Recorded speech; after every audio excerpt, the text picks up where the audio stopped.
Story number 1, Access Revoked. I arrived at the remote cell tower monitoring station in Pocahontas County on the third Tuesday of November for the standard quarterly maintenance cycle, a routine I had completed 47 times over the previous 12 years.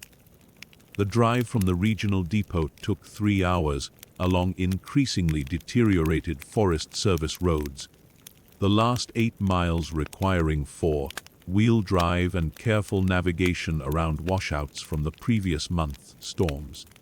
I signed into the access log at 11:30 in the morning, noting clear skies and operational generator status. The access logs showed the previous technician had signed out 6 days earlier than scheduled, noting only equipment functional, departure authorized, without the usual detailed checklist entries. Dennis Carver had worked these stations longer than I had, and his reports were typically thorough to the point of redundancy. The absence of his standard documentation struck me as unusual, but not immediately concerning. Equipment malfunctions and personal emergencies occasionally compressed maintenance windows. I made a note to follow up through proper channels after completing my own assessment. During the initial systems diagnostic, I observed that Tower 3 was transmitting a continuous low-frequency carrier signal not present in any network configuration documentation or frequency allocation records. The signal registered at approximately 87 Hz, well below commercial telecommunications bands. I cross-referenced the transmission against all authorized test patterns, emergency broadcast reserves, and legacy system artifacts maintained in the station's technical library. No matches appeared.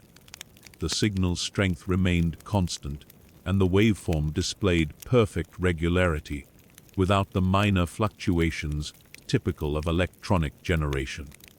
I attempted to isolate and terminate the signal per standard protocol, but the transmission continued unchanged despite physically disconnecting the tower's power supply and backup systems. I verified the disconnection 3 times, checking each breaker and physically inspecting the cable runs from the equipment shelter to the tower base. The signal persisted at identical strength and frequency. I documented the observation with timestamp and spectrum analyzer screenshots, then proceeded to check towers 1 and 2. Both operated within normal parameters. Only Tower 3 maintained the anomalous transmission.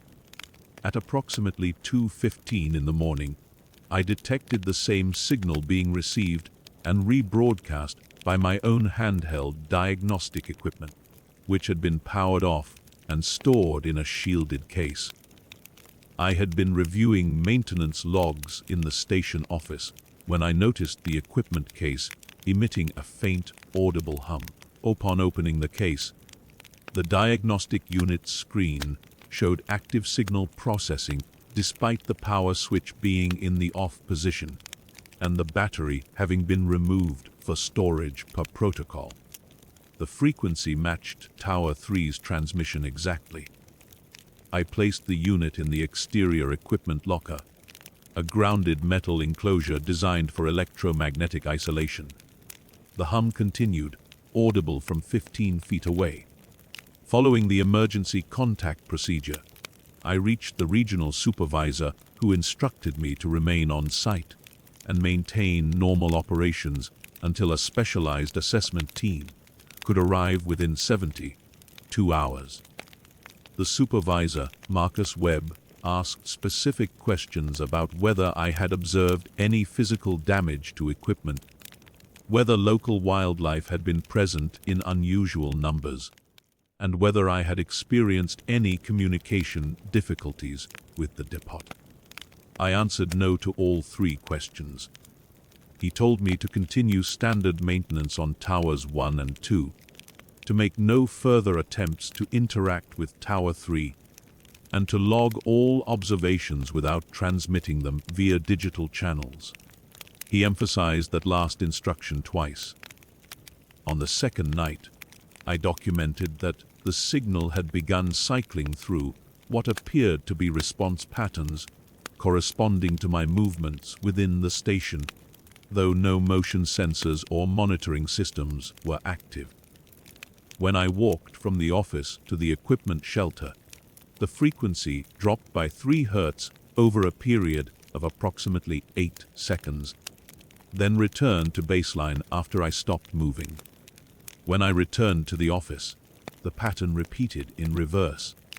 I tested this correlation deliberately, walking predetermined paths and recording the signal variations. The correspondence was consistent but not immediate, showing a delay of between 5 and 7 seconds. I could identify no mechanism for this behavior. The station had no motion detection systems, and the security cameras had been non-functional for 2 years, pending budget allocation for replacement. The assessment team arrived 14 hours ahead of schedule, accompanied by personnel who did not identify their department or authorization level. 3 vehicles came up the access road at approximately 4 in the morning on the 3rd day. 2 men and 1 woman entered the station office and asked me to provide all documentation, both digital and written, related to the maintenance cycle. They wore no uniforms or identification badges. The woman asked whether I had photographed Tower 3 or the surrounding area. I told her I had taken standard equipment condition photographs as required by the maintenance checklist. She asked to see my phone and camera immediately. I complied. She removed both storage cards and provided me with receipts listing generic equipment descriptions and a reference number I did not recognize.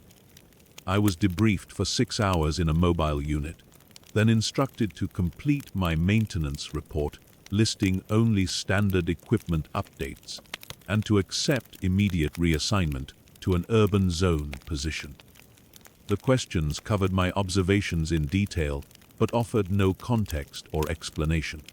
I was asked repeatedly whether I had discussed the situation with anyone other than Marcus Webb. I confirmed I had not. The debrief concluded with a written statement I was required to read and sign, acknowledging that certain observations fell under operational security protocols and could not be disclosed. The reassignment paperwork listed my new position as Senior Maintenance Coordinator for the Baltimore Metropolitan Network, a promotion in title but not in grade or compensation. The station was reclassified as Unmanned Automated Monitoring only, and my security clearance was amended to exclude all rural telecommunications infrastructure sites without written explanation. I received the updated clearance documentation 5 days after returning to the depot. The amendment carried no expiration date and no appeal process.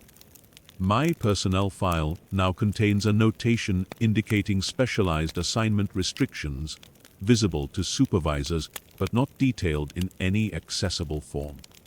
The incident report I submitted listed routine maintenance completion and recommended Tower 3 for equipment replacement due to unspecified signal irregularities.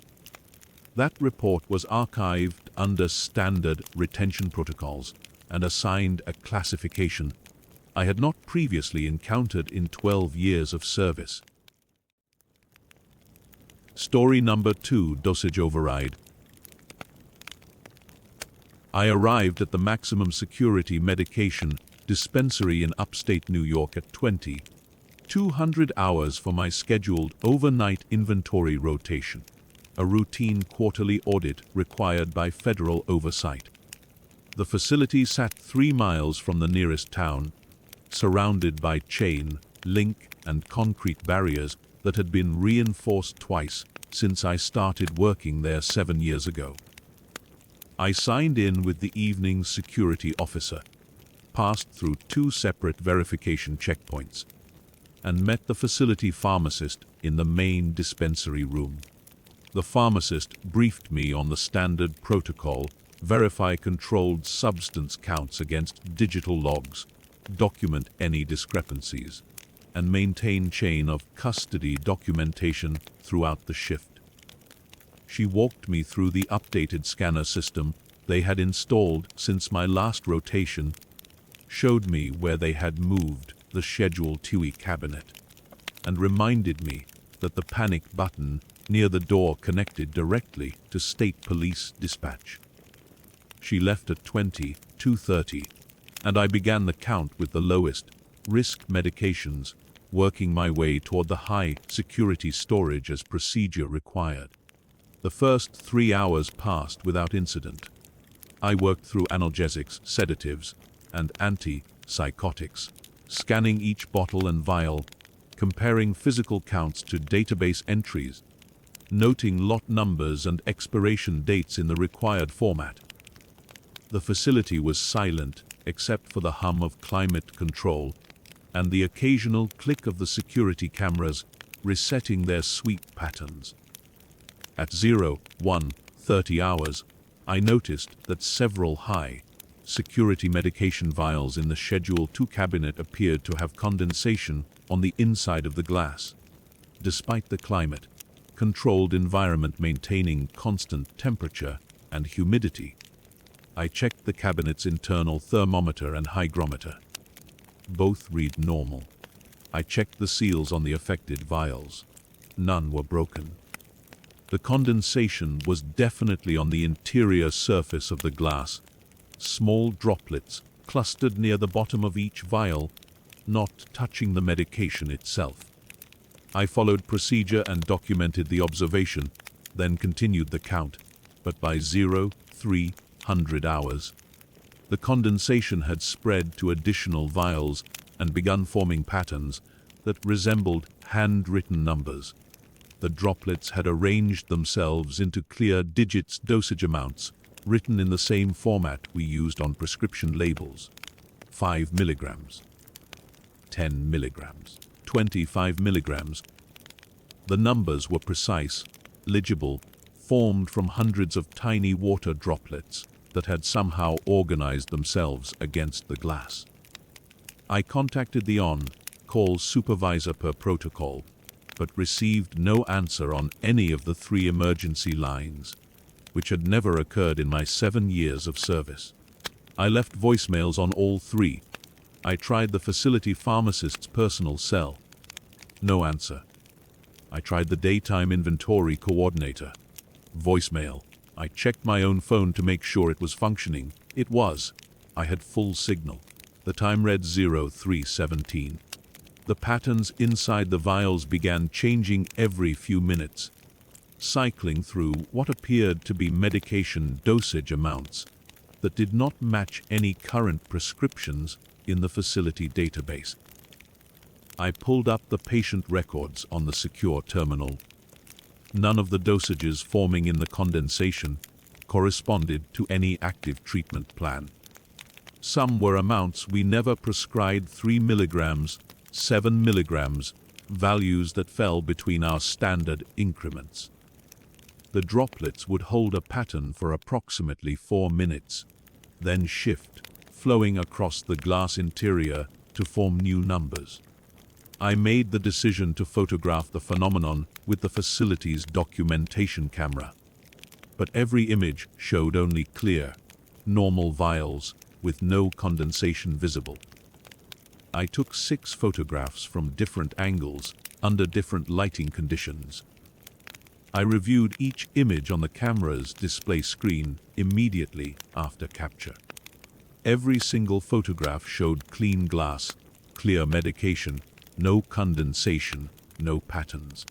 I could see the numbers forming on the vials in front of me. The camera could not.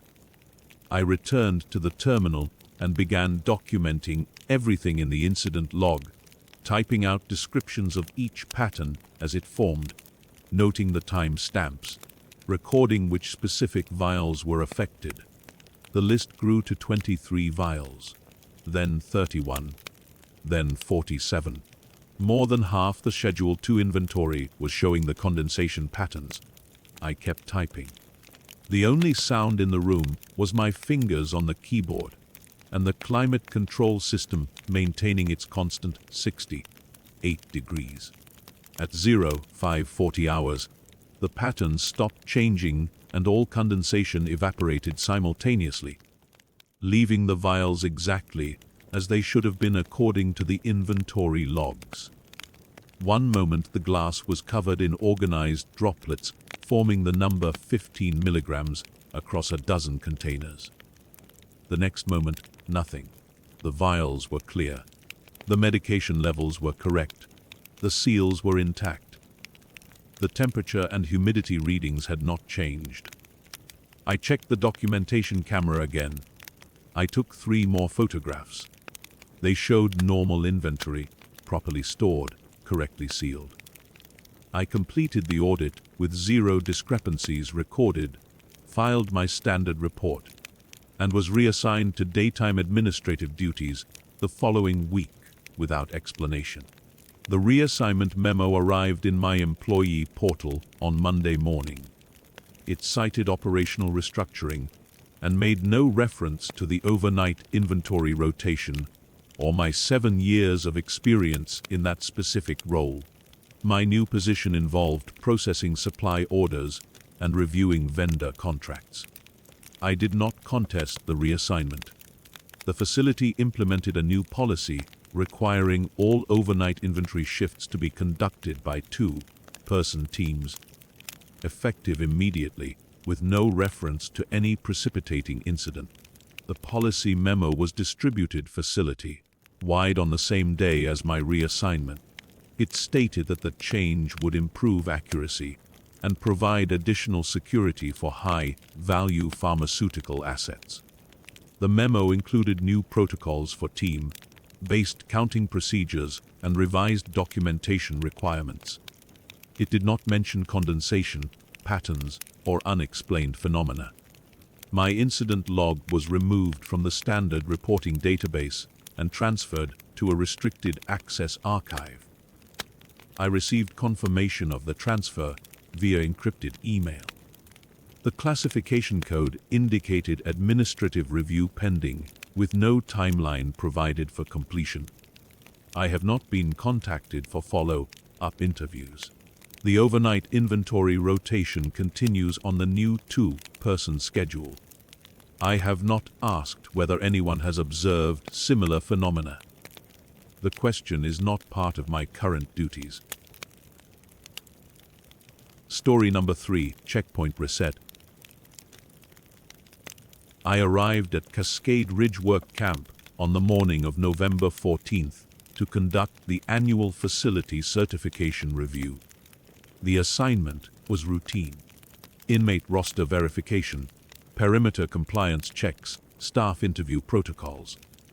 I had completed identical reviews at 11 other minimum security facilities that quarter without incident.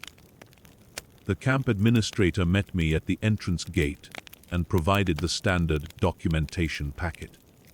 Everything appeared consistent with previous years. The facility housed 83 inmates in forestry work programs, all classified as non-violent offenders within 18 months of release. The administrator seemed professionally competent, and the staff roster showed acceptable retention rates. During the initial walkthrough, I cross-referenced the active roster against the sign-in logs and noted a discrepancy. 17 inmates assigned to outdoor forestry detail had not returned from their shift. The logging supervisor had confirmed dismissal at 4:30 that afternoon. It was now 6:15 in the evening. The camp administrator explained that the crew sometimes delayed return during heavy fog conditions. The men would wait at the staging area rather than navigate the access road in low visibility. I asked about current weather conditions. He said fog was common in the valley this time of year. I walked to the window and observed clear skies.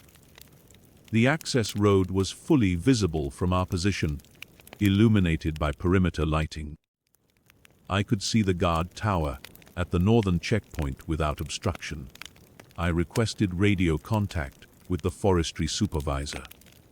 The administrator made the call while I reviewed the crew manifest. The radio produced only static for approximately 40 seconds. Then a voice came through, calm and measured, counting aloud. 37, 38, 39. The counting continued without pause or variation in tone. I checked my watch and noted the time. The voice reached 214 before the transmission cut off mid-number. Standard protocol required notification to the regional office and coordination with search and rescue services. I informed the administrator of this requirement. He became agitated and insisted on an immediate internal search using available camp staff. He cited concerns about overnight exposure temperatures, which were forecast to drop below freezing. I noted that his agitation seemed disproportionate to the situation, but agreed to accompany a search team while the regional office was notified. We departed at 7:05 in the evening with 4 correctional officers and portable lighting equipment. The logging zone was located 3 miles northwest of the main facility via a maintained gravel road. We reached the work site at 7:32. The site was abandoned. I observed no signs of struggle or hurried departure. The equipment had been properly secured, and the vehicle transport was parked in its designated position.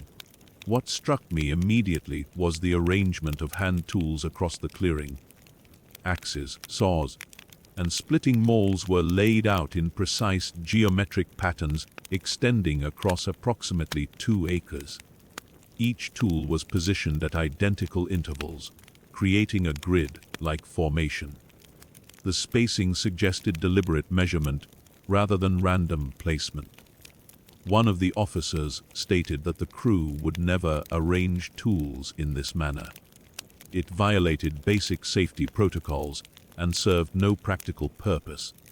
I documented the pattern with photographs and noted the positions in my field log.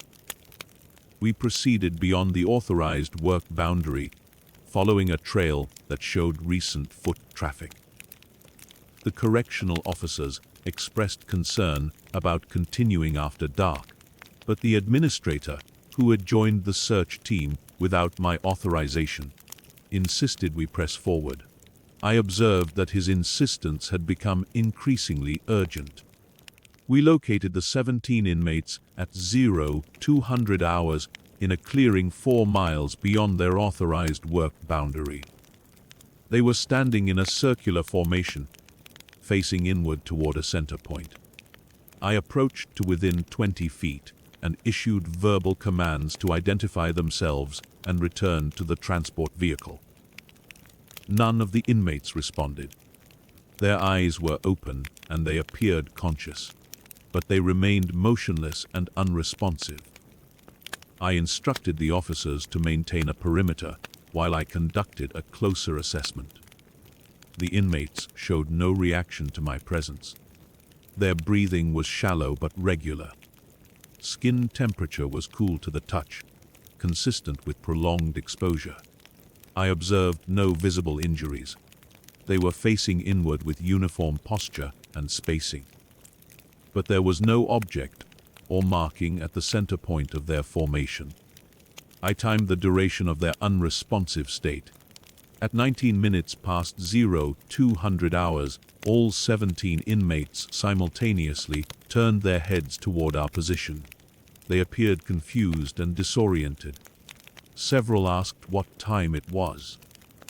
None of them recalled the evening's events after dismissal from the work site. We transported the inmates back to the facility, and I ordered immediate medical evaluation.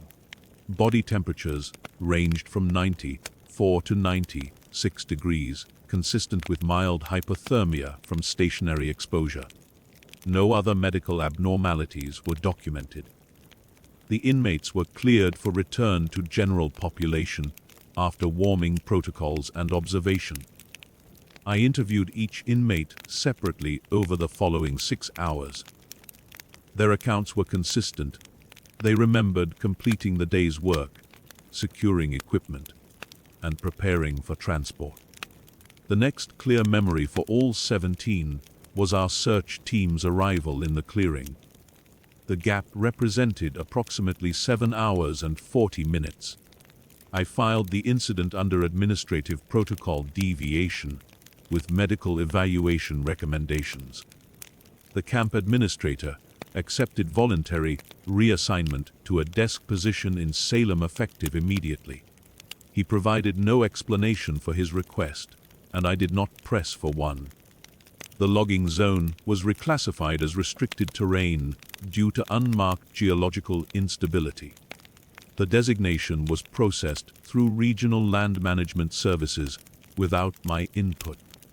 My certification review was marked complete with standard compliance ratings across all categories. The documentation was archived under routine administrative files with no special classification. I received no follow-up inquiries and was assigned to a facility in Eastern Washington for the following quarter's review cycle.